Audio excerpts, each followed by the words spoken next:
good afternoon, everyone. I hope you are having a really good afternoon. We are students of Viewpoint 1. And I would like to start explaining with you a little bit more about our project. Our project is a magazine that we were working hard during this last semester. The name of the magazine is Perspective, and we can find some interesting segments there. That is health, just culture, the power of nature, Guatemalan culture, and the pandemic. This magazine is focused to young people like you, and I hope that you can find some information on the magazine too. And today, my classmates, Priscila Paiz, Kimberly Ramirez, and I, Emelin Mejía, we are going to talk about one of the segments that we can find in the magazine, that is the pandemic. We hope that you really enjoy our presentation, and once again, welcome. If you have comments, some comments or questions, we can find some time at the end of the presentation, and also if you want to add more information about the pandemic. So here we go. As I told you before, we chose 3 interesting topics about the pandemic because we consider that it's really important to know a little more about it. And that's why we choose pandemics during the history. And also we choose conspiracy theories about the pandemic and life lessons throughout the pandemic. So I would like to start explaining with you what is the difference between a pandemic and epidemic. I think that you already know what it is, but I would like to share it with you and remind you what is the difference. So, an epidemic is a disease that affects a number of continents, but it doesn't affect all of the world. But a pandemic is an epidemic that is spread over multiple countries and continents. Unfortunately, it is around the world. And I want to clarify that none of the infectious diseases are created in the same way. I mean, knowing the difference is really important because we learned a lot of things during the previous pandemics. I think that it's vitally important to know what's happening around the world, more importantly during this crisis. That's why I chose 3 interesting pandemics that spread all of the world, and there are Black Death, Spanish flu, and coronavirus. The Black Death. It is considered the deadliest pandemic in human history. It was spread throughout Europe and was really alarmingly. They had a reduction of cultivation due to the deaths of so many co-workers. And like you can see in the screen, it was transmitted to humans through the rat screen. Just imagine that just with the simple fact to have one rat clean your house, you can get the disease was really, really awful. And I think that one of the things that we consider right now is that in that age, they haven't the opportunity for save more lives. I mean, because they didn't have enough technology to do it. But during this crisis, we are understanding that we have a lot of tools and advantages that we can use. And one of them is the technology. We have a lot of tools that we can search on internet and on website and for take care and save our lives. And also we can keep in touch with our friends and with our family. That it could be great during this crisis. Another exceptional pandemic was called Spanish flu. It was appeared in into First World War. It is affect young people and adults. Just imagine that it killed 50 million people around the world because adults and young people didn't have idea or information what was happening in that age. And that's why a lot of young people died during that crisis and was really awful. Just imagine because they didn't have enough idea what was going on. And I consider that also one tool that we can use right now during this crisis is because is one of the things is that we can keep in touch and we can keep this and face-to-face connection, and that I think is really important that people in that ages didn't have these opportunities that we have right now. And it was one of the worst action in that pandemic that was really bad. And finally, coronavirus, current date. Now we are living another pandemic. By the way, these pandemics are teaching us a lot of things. But I think that one of the most important things that we are learning is to be hygienic person. Because just with the simple fact that washing our hands with frequency, we can save our lives.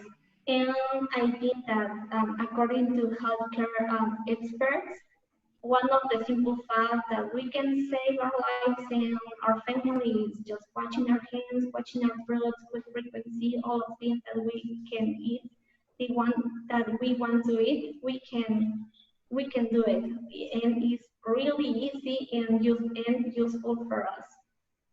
And in conclusion, I would like to think with you that it's really important to know that previous pandemics are teaching us a lot of things, but one of the simple things, just with the simple fact that right now we have technology and we have to avoid social face-to-face connection and help our hands with frequency, we can save our lives and we can save our family too. And that is the first part of the presentation, guys. And my partner, Kimberly Ramirez, she's going to talk about conspiracy theories about the pandemic.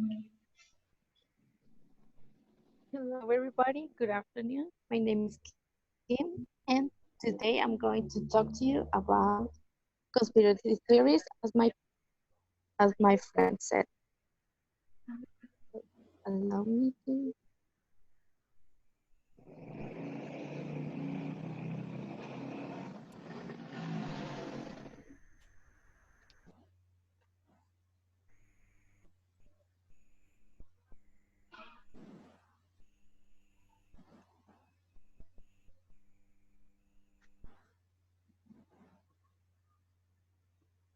Um, Good evening. I hope all of you are having a wonderful afternoon. My name is Kim, as I told you, and I'm going to talk about conspiracy theories about the pandemic. Shall we start? How would you feel if I tell you that everything we're going through is something planned? Curfew, total lockdown, the pandemic, wearing a face mask, all of that was made for some evil person that actually wants to take advantage of this. Therefore, I like to talk to you about some theories that I read while I was surfing in the internet. Such theories are: first theory, coronavirus was invented in China. Second theory, is the pandemic a conspiracy to make people stay at home? Third theory, the supposed reason why the coronavirus was invented. And the last but not least, is it dangerous to believe these theories? With all that being said, let's get started. Was the coronavirus invented in China? I was surfing in the internet when I read this theory, and I thought, that makes sense. You know, China is known for eating unknown food, or at least not common foods for us, for the other side of the country. I mean, they eat, um, for example, shark, snakes, and all of that, and we see that as weird. While in the other side, they see what we eat as weird. Whatever, this theory says that a lab were researching that, and they created coronavirus uh, unintentionally. I don't know if this is true, but if it is really messed up. And another theory says that patient zero got infected of coronavirus because he was eating bad too. In case you don't know, it says that there was a restaurant, an illegal restaurant, when they serve bat. There's two way to there are two ways to eat a bat, and the easy way, if you can call it like that, is to have a soup with a dead bat, literally. And the other one is, I think, the worst, to be honest, is when you eat the bat alive. And I was like, oh my gosh, I cannot believe to eat an animal alive, you know, it's weird. However, they they they wanted to know that. So they find out, they were looking if the bats were the cause that coronavirus was created. Till now, we are not sure, or I'm not sure of what causes it. The other theory says that a wet market, when coronavirus came from a wet market that sells wild animals such as snake and bats, shark, all of the wild animals that shouldn't be sealed. They sell them. And another theory that I read, I read a lot of theories, says that coronavirus came from a snake. And the last one that I have for this is a virologist lab created coronavirus. It says that near Wuhan, and there was a lab that intentionally created coronavirus. I will tell you later the supposed reason why they created this virus. Our next point is the government way to manage people.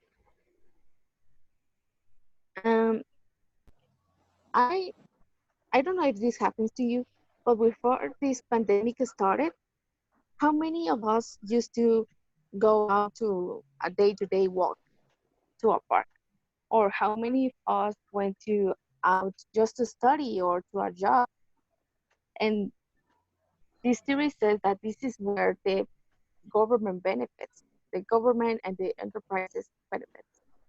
It says that the less people they have in their companies, the less money they pay. But this is ridiculous because yeah, they pay less money, but they also cannot win more money than the one they already have. Without an employees, you don't have you don't have money, if you can call it like that. And that's this is how the government manage, because how many people have lost their job, or some people are blessed to be able to work at home, but maybe not, they don't have the conditions to work at home. So that's how the government managed to manage people.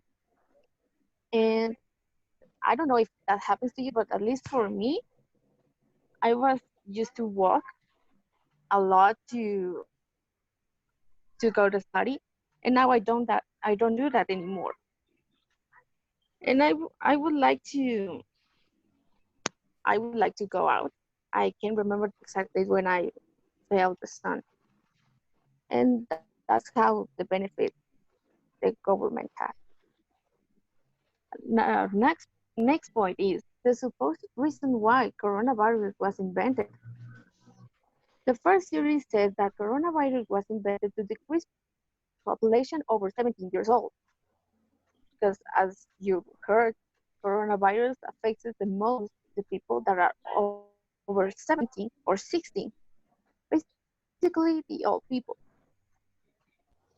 The other theory is China created a bioweapon against USA, and this is where our last topic came. The reason why it says that China wanted to make sure um, that USA knows that China is the first potential power, and that's why they created this. And the other theory says that USA created coronavirus and threw it to China to take the control.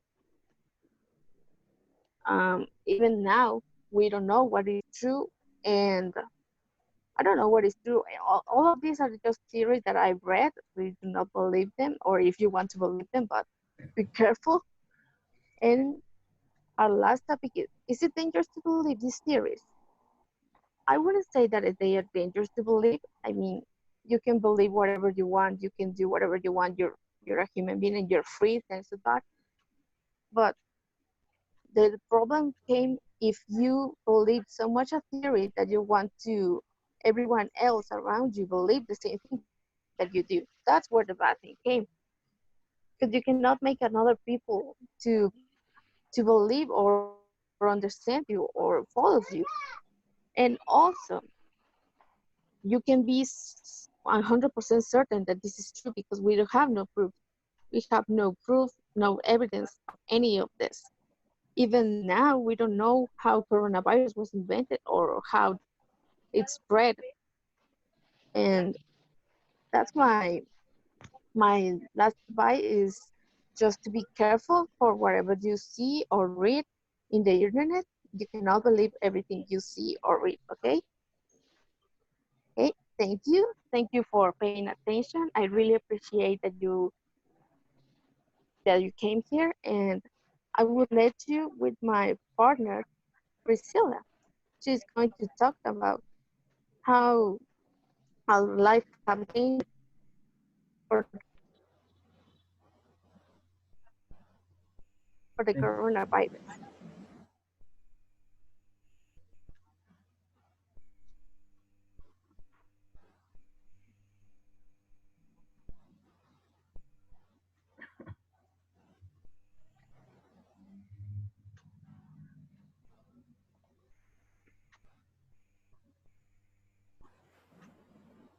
Good afternoon. My name is Priscila Paiz. Today I will share with you the topic life lessons learned through the pandemic. I just want to make sure that you can see my screen and you can listen to me good. Yes. Okay. Yes. So then I will start.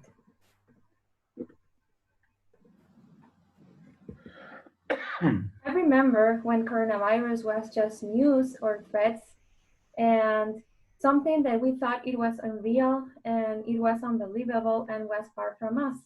I remember that I thought that it was just for Chinese people.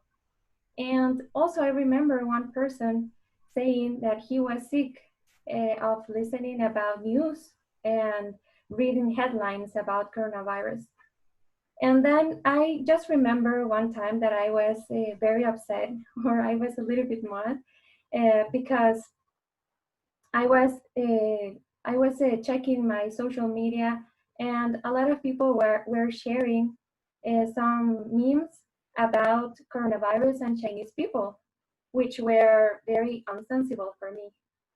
And that made me thought that sometimes we need to experience what other people is experiencing in order to be more empathic and to try to understand them.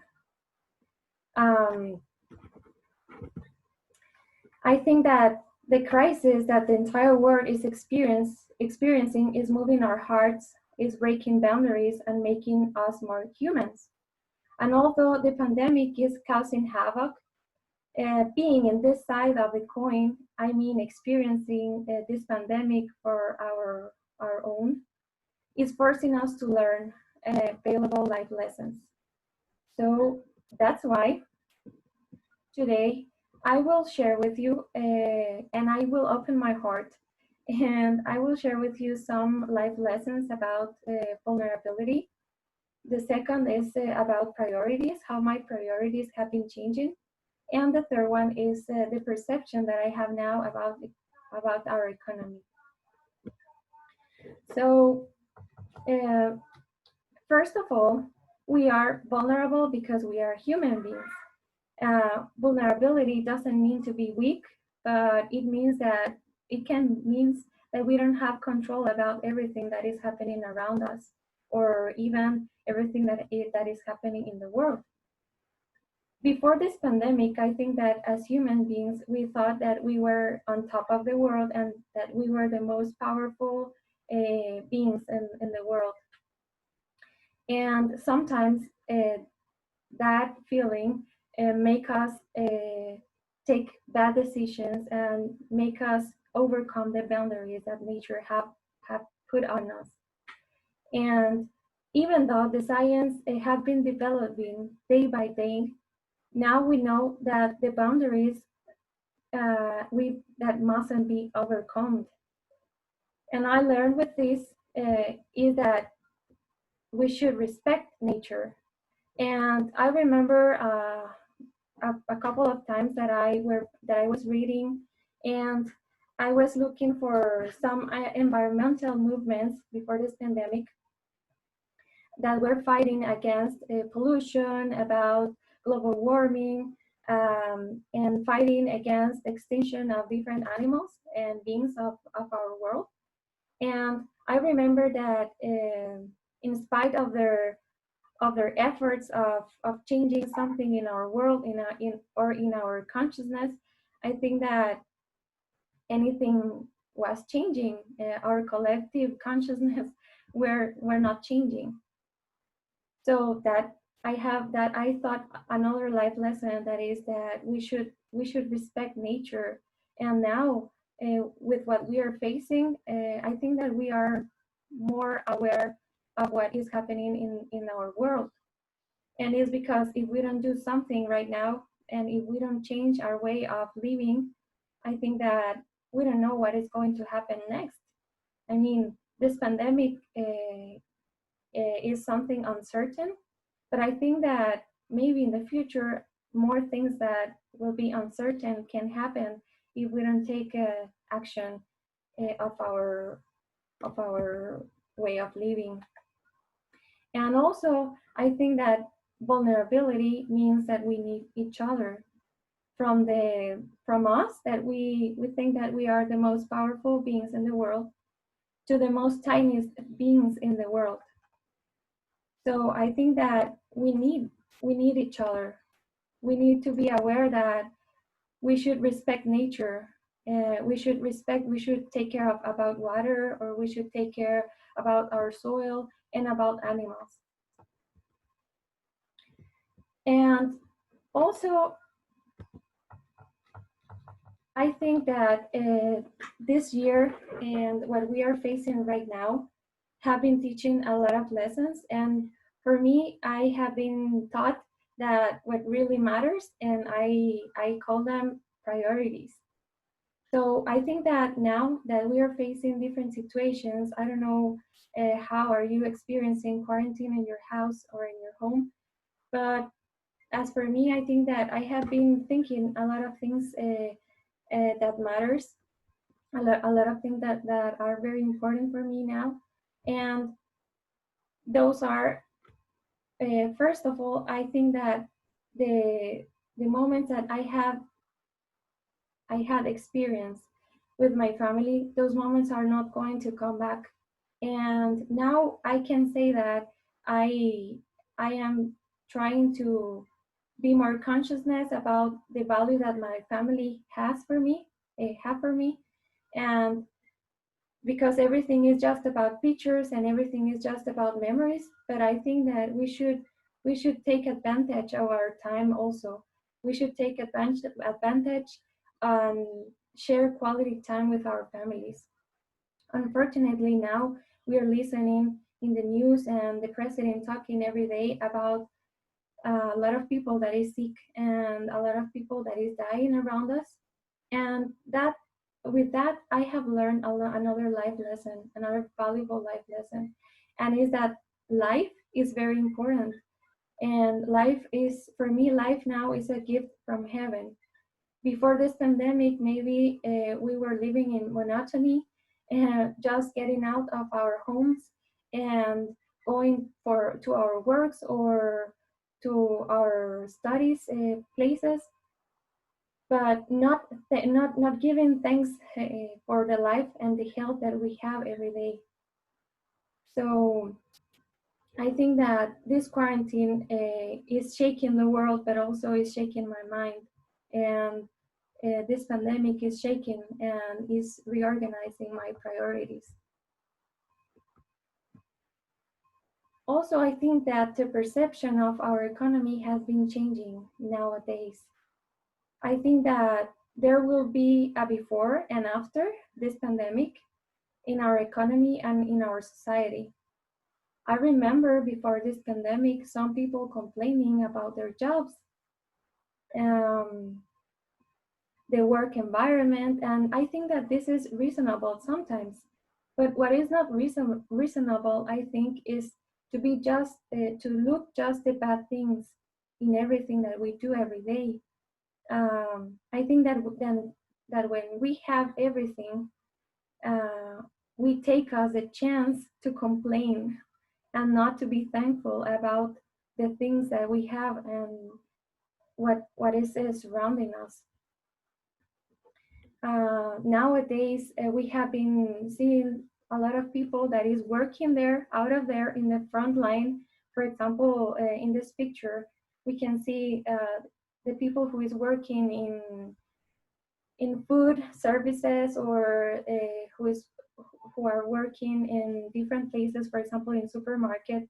So maybe we can be more aware right now, and when everything returns to normality, we can say just good words or something great to try to make them feel that they are available for us, that they are important in our society.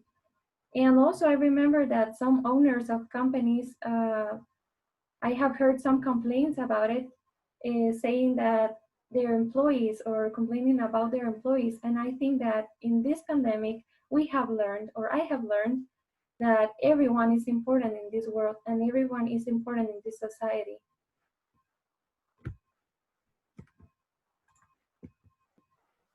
I think that the job that we were complaining before may be the opportunity for someone to bring food, medicine, water, and satisfying primary needs of one entire family. And that's why I think that now I have learned really valuable lessons like being more grateful with what I have.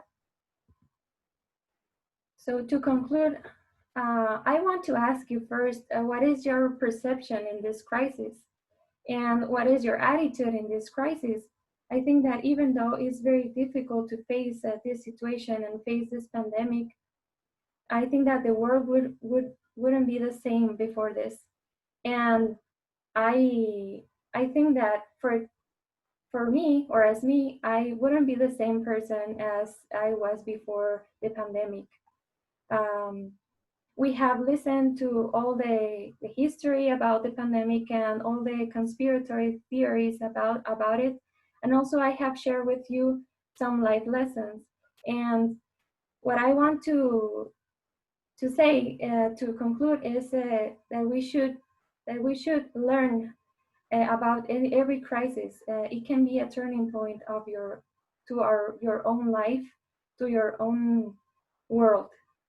So thank you. I don't know if you have some questions or if you have some comments. Okay, I have a comment. So this is very good. I really enjoyed your presentation. I see that it's very coherent and I have a better perspective of what is happening. And I think, like you mentioned, Priscilla, it is a time to reevaluate all of our values. I guess that's the word, and to think that it's time for a major change. You know, and that we should be grateful. Right? Thank God we're studying here. We are working. We have possibilities. So it is scary because it is scary. But then again, you know, we are doing something. Okay, so thank you very much. I really appreciate your presentation. Thank you. Thank you, teacher. Thank you so much.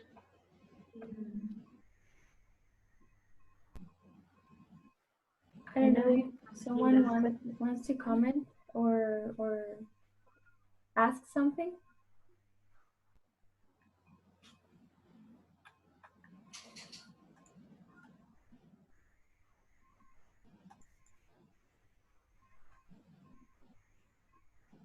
Okay, so then we just want to say thank you for your attention.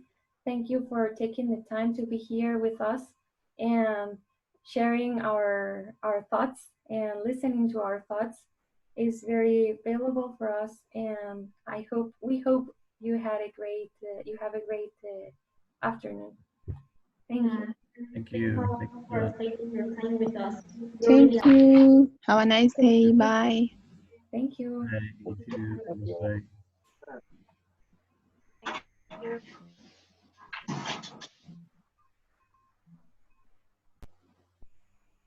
Okay. I just want to stop recording.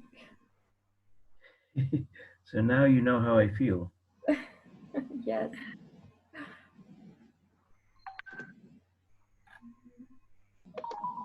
Okay.